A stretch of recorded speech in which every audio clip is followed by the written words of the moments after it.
دلوقتي الاكل اللي كنت باخده معايا في الكلاس مبقاش يكفيني. هتقولوا لي ليه؟ هقول لكم علشان صاحبي بقى ياكل معايا منه، وطبعا لازم اكل صاحبي معايا علشان تبقى عزومه ونحس بطعم الاكل. وانا قررت بقى ان انا اطور اللانش بوكس وجبت العيش ده. انا نفسي اعرف حاجة. انت جبت السندوتش ده كله منين؟ اشتريته من انهي فرن؟ وازاي انت هتروح بيه المدرسة؟ وهتقولوا لي انا جبته منين؟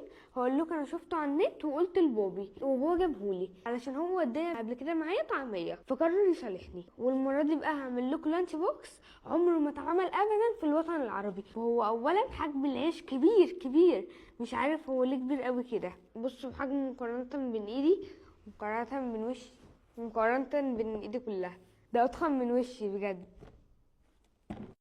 ده وانا في سنك يا ولا، ده وانا في سنك كان بابي بيديني النص جنيه اروح اجيب حكشه، 2 حكشه. طبعا انت ما حضرتش الحكشه، انت حضرت اللانش بوكس والاتش بوكس وجبت كل الرغيف ده منين؟ تتوقعوا بقى هحشي ايه؟ محدش فيكم ابدا هيتوقع. اكتبوا كده في الكومنتات تتوقعوا ايه. هقول لكم دلوقتي انا هحشي ايه. ممكن بعد اذنك يا نناه؟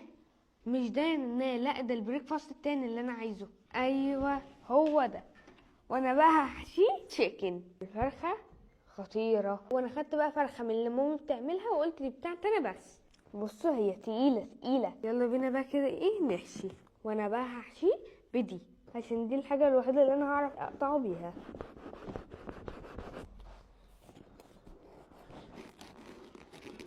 انا كده بس ايه فتحته، بس لازم اعمل الحردة. ثانية بس. هم يا جمل. انا هموت واعرف انت اشتريت كل الرغيف ده منين؟ اشتريته منين يا ابني؟ ايه ده بكام ده؟ ده الميزانيه كده هتضرب. ده بكام الرغيف ده؟ ب100 جنيه؟ انا ما شفتش رغيف بجد بالطريقه دي. كل ده رغيف؟ ده الواد الرغيف قده بالظبط. يلا بينا ناكل. لا يا جماعة انا بهزر، ده ايه ده بجد؟ ده ايه ده؟ ده ياخدني انا ذات نفسي مش ياخد الفرخة. احنا شكلنا هنضطر نطلب فرخة ولا ايه تاني. يلا بينا بقى قبل اي حاجة نحط البطاطس. ايه ده؟ هو انا بعمل الميني بجد. انا عايز بتاع 10 كيلو فرايز زائد 3 فرخات عشان يكفوه. هنكتفي كده ايه بدول. نحط بقى طبعا دي.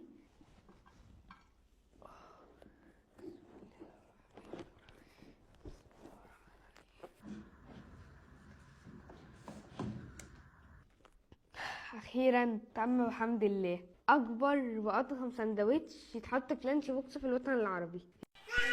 لا وبيحط بقى ايه؟ بيحط فرايز. يعني احنا على ايامنا اسمها بطاطس مقلي، انت بقى بتقول لي فرايز. نعدل الفرايز. حط الفرايز زي ما انتم شايفين، وكمان بيحط فرخه متكتفه. هي يا ابني النهارده ليله دخلتك يا ابني، ولا انت رايح تتجوز يا ابني؟ يا ابني الفرخه دي بيعملوها للعرسان. لا وبيقول لك لا ده كده قليل، الرغيف عايز 3 4 فرخات. يا ابني هو انت رايح المدرسه ولا رايح تتجوز؟ يا خساره الفرخه ما ملتهوش، ده عايز كمان فرختين، واحده هنا وواحده هنا. نفتح بقى اللانش بوكس.